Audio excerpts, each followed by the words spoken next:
Alhamdulillahilladzi hadana li hadza wa ma kunna linahtadiya laula an hadanallah. Asyhadu an la ilaha illallah wahdahu la syarikalah wa asyhadu anna Muhammadan abduhu wa rasuluh. Allahumma shalli wa sallim wa barik ala Muhammad wa ala alihi wa sahbihi ajma'in, amma ba'du. Fa ya ibadallah, usikum wa iyaya bittaqwallahi wa ta'atihi la'allakum tuflihun.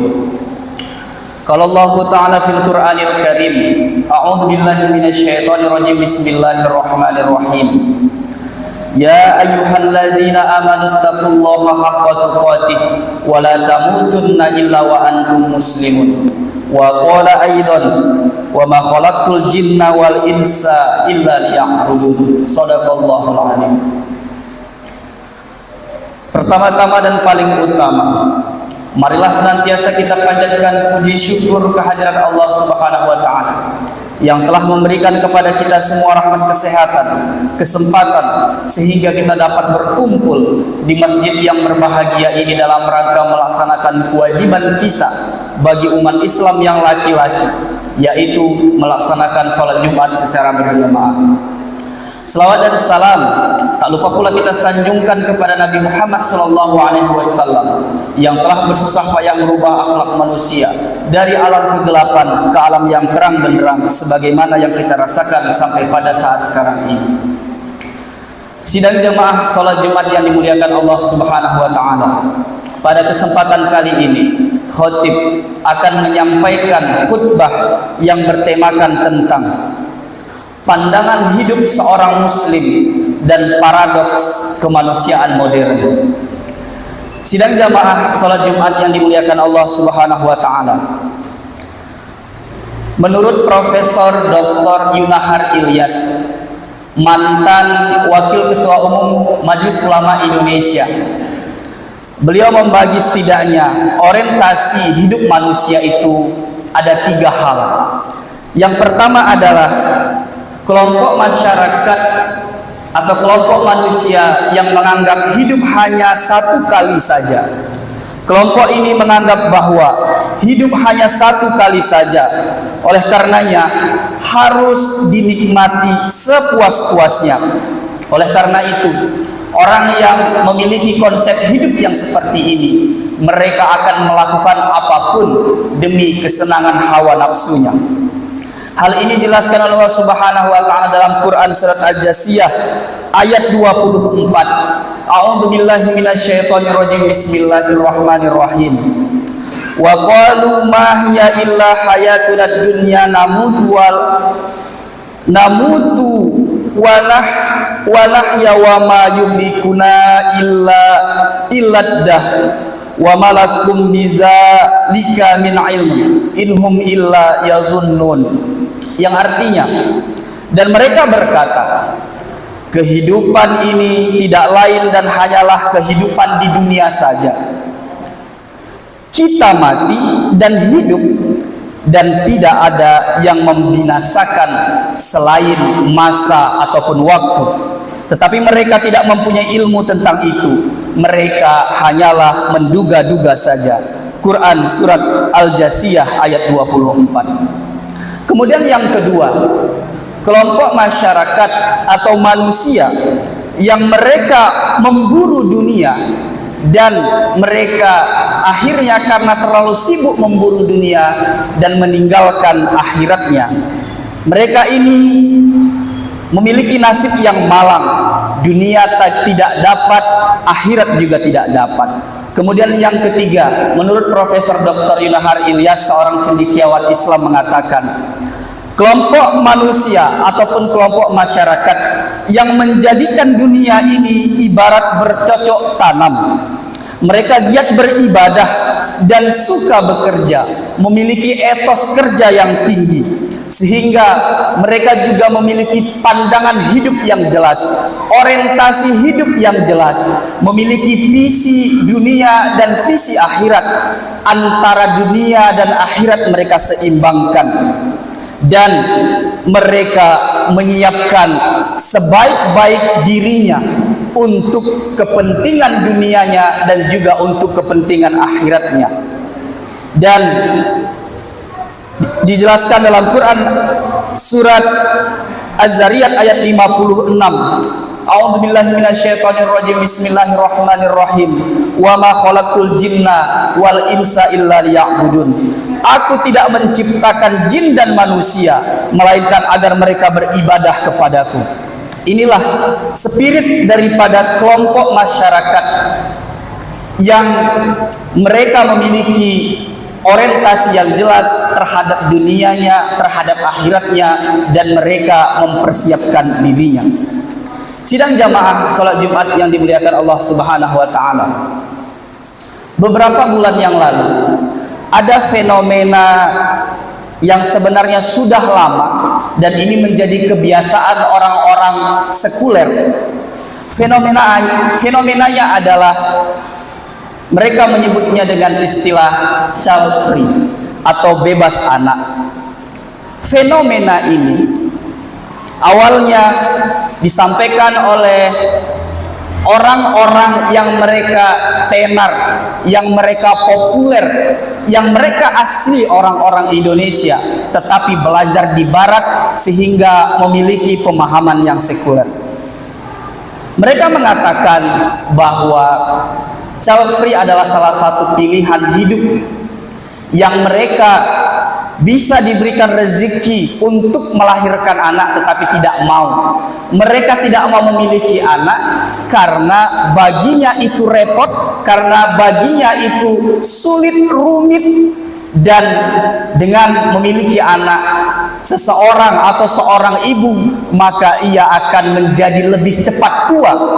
Dan ini ternyata sidang jamaah salat Jumat yang dimuliakan Allah Subhanahu wa Ta'ala, konsep ini, pikiran ini menjadi salah satu pikiran orang-orang Barat pada umumnya, yang mereka memiliki negara yang sebenarnya maju, tetapi ini menjadi populer di sana dan mereka terapkan. Dan child free menjadi populer di akhir abad ke-20 yang dibuktikan, dan mereka memiliki alasan tertentu karena mereka takut tidak adanya rezeki, tidak bisa mendidik anak, menghambat karir, dan lain sebagainya. Bukankah di dalam Al-Quran, Quran Surah Al-Isra ayat 31 dijelaskan, dan janganlah kamu membunuh anak-anakmu karena takut miskin. Kamilah yang memberi rezeki kepada mereka dan kepadamu. Membunuh mereka itu sungguh suatu dosa yang besar. Quran Surat Al-Isra ayat 31. Sidang jamaah sholat Jumat yang dimuliakan Allah Subhanahu wa Ta'ala, ternyata fenomena child free yang booming dan viral beberapa hari yang lalu, yang banyak dikomentari juga oleh para ulama, para tokoh cendekiawan Islam, ternyata ini diterapkan oleh negara-negara yang maju, terkhusus orang-orang Eropa dan orang-orang Amerika. Sehingga pada hari ini banyak daripada negara-negara mereka yang angka pertumbuhannya negatif. Angka pertumbuhan negatif maksudnya adalah di negara mereka lebih banyak yang meninggal daripada yang melahirkan. Dalam salah satu negara misalnya, dalam satu tahun yang lahir itu 100.000 orang, tetapi yang meninggal 150.000 orang. Yang ini menjadi realitas, yang ini menjadi fakta di belahan dunia sana, yang nampaknya mulai diikuti, mulai digemari oleh anak-anak muda muslim, orang-orang Islam, terkhusus mereka generasi milenial. Sebagai contoh misalnya negara Suriah yang sebenarnya mayoritas beragama Islam, angka pertumbuhannya itu tidak kurang negatif 2,27%. Kemudian ada Serbia 0,47%, Yunani 0,40%, dan yang terkenal dan mungkin sering kita baca adalah negara Jepang yang angka pertumbuhannya mengalami negatif, yaitu 0,12%. Sebagai salah satu contoh adalah salah satu sekolah di negara yang maju tersebut, yaitu negara Jepang. Namanya adalah SMP Yumoto, bagian utara negara Jepang. Pada tahun 2023 yang lalu, SMP ini meluluskan siswa terakhirnya dan untuk selamanya. Mengapa? Karena di desa-desa di negara itu orang-orang tidak mau melahirkan anak lagi. Orang-orang tidak memiliki anak lagi karena dianggap ribet, karena dianggap sulit, rumit, dan seterusnya. Sehingga pada tahun 2023 yang lalu, sekolah yang berusia 70 tahun lebih ini menamatkan siswa terakhirnya dan untuk selama-lamanya. Bahkan disebutkan bahwa sekitar 450 sekolah tutup setiap tahunnya. Antara tahun 2002 sampai dengan tahun 2020 di negara itu hampir 9.000 sekolah tutup karena mereka mengalami depopulasi. Jadi kalau ini dibiarkan, maka negara ini atau suatu peradaban ini karena lebih banyak angka kematiannya daripada angka kelahirannya, dipastikan beberapa dekade berikutnya, 1-2 abad berikutnya, negara ini tidak lagi memiliki penduduk. Dan inilah yang menjadi populer dalam beberapa saat yang lalu. Sidang jamaah sholat Jumat yang dimuliakan Allah Subhanahu wa Ta'ala. Pertanyaannya adalah, bagaimana dengan pandangan hidup seorang muslim? Seorang muslim sejati tentu berpandangan bahwa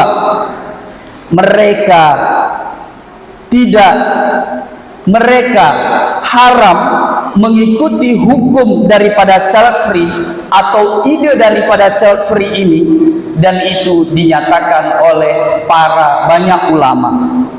Karena faham ini asalnya dari barat yang mereka mayoritas berfaham sekuler. Dalam pandangan kita sebagai umat Islam yang sejati, memiliki anak tentu sesuatu menjadi sebuah keutamaan. Dengan anak itu menjadikan kita sebagai ladang ibadah untuk kita. Dan apa-apa yang kita lakukan, mencari rezeki terbaik untuk mereka, di dalam pikiran kita, di dalam hati kita, tentu memiliki pandangan bahwa itu adalah jihad bagi orang tua yang mengusahakan rezeki terbaik untuk anak-anaknya. Kemudian anak adalah titipan yang diharapkan sebagai pondobrak peradaban, bermanfaat untuk sesama, menyenangkan dan membantu orang tuanya. Kemudian yang paling terpenting adalah anak sebagai manifestasi akhirat yang mereka kelak nanti mendoakan kita ketika kita telah meninggal dunia. Anak-anak yang soleh tentu mendoakan kita ketika nanti kita sudah tiada. Dalam sebuah hadis riwayat Ahmad menyatakan, sungguh Allah benar-benar mengangkat derajat seorang hambanya yang soleh nanti di surga. Kemudian hamba itu pun berkata, wahai Rabbku, mengapa aku bisa masuk surga? Mengapa aku bisa di tempat yang mulia ini? Kemudian Allah menjawab, wahai hambaku, kau bisa masuk surga, kau bisa di tempat yang mulia ini karena berkat istighfar anakmu untuk dirimu. Hadis riwayat Ahmad. Kemudian di dalam salah satu hadis yang populer juga kita sering mendengar bahwa ada beberapa amalan, ada 3 amalan yang dia tidak putus walaupun kita sudah mati 1 tahun, 5 tahun, 10 tahun, 50 tahun dan berikutnya, ia tetap bisa mengalir kepada kita, yaitu adalah doa daripada anak-anak yang soleh, doa daripada anak-anak kita. Kesimpulannya adalah bagi masyarakat sekuler, bagi masyarakat barat, mereka menganggap hidup hanya sekali. Setelah nanti ini hidup, maka tidak ada pertanggungjawaban. Jadi mereka percuma capek-capek punya anak, punya keturunan yang repot, rumit dan seterusnya. Yang itu mungkin mereka menganggap mengurangi kebahagiaan mereka dan seterusnya. Yang faham ini, yang ide ini sudah banyak masuk oleh generasi milenial kita. Tetapi berbeda dengan kita sebagai seorang umat Islam yang sejati. Dengan adanya anak yang kita miliki, dengan adanya keturunan kita, maka itu bisa menjadi investasi akhirat kita. Mereka nanti yang mendoakan kita ketika kita sudah mati, merekalah yang nanti akan mengirimkan doa-doa terbaiknya, karena kita tidak tahu seperti apa nasib kita di akhirat nanti. Refleksinya adalah pada hari ini sangat sulit memang untuk mendidik seorang anak. Dr. Adian Husaini, Ketua Umum Dewan Dakwah Islam Indonesia, mengatakan bahwa hari ini anak-anak bukan lagi dididik oleh orang tuanya. Anak-anak kita bukan lagi dididik oleh bapak dan ibunya yang melahirkannya. Tetapi menurut Dr. Adian Husaini, anak-anak kita sejatinya pada hari ini dididik oleh internet. Sadar atau tidak sadar, hal itu mungkin menjadi fakta di era postmodernisme ini. Terakhir,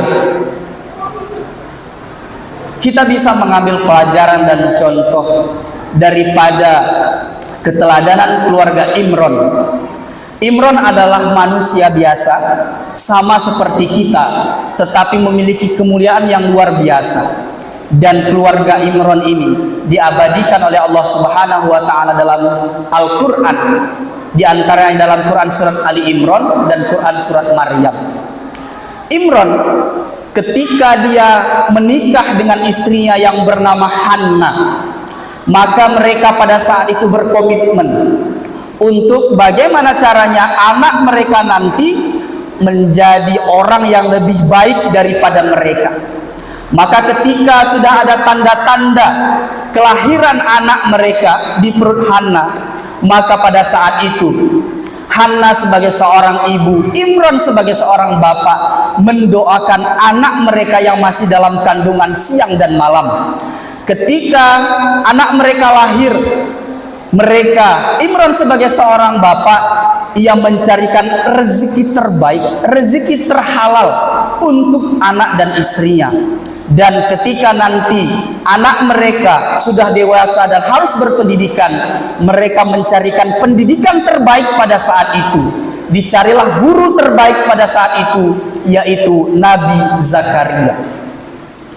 Dan kelak nanti anak mereka yang bernama Maryam, satu-satunya perempuan mulia yang tanpa disentuh laki-laki bisa melahirkan, dan kemudian anak daripada Maryam bernama Isa kelak menjadi seorang nabi yang sangat luar biasa dan memiliki banyak pengikut. Ini tidak lepas dari komitmen dari orang tua, yaitu Imron dan Hanna. Mereka berjanji, mereka memiliki konsisten yang tinggi bagaimana caranya anak mereka lebih baik daripada mereka. Pertanyaannya adalah, sudahkah kita mempersiapkan landscape keimanan anak-anak kita dan kelak anak-anak kita menjadi lebih baik daripada kita?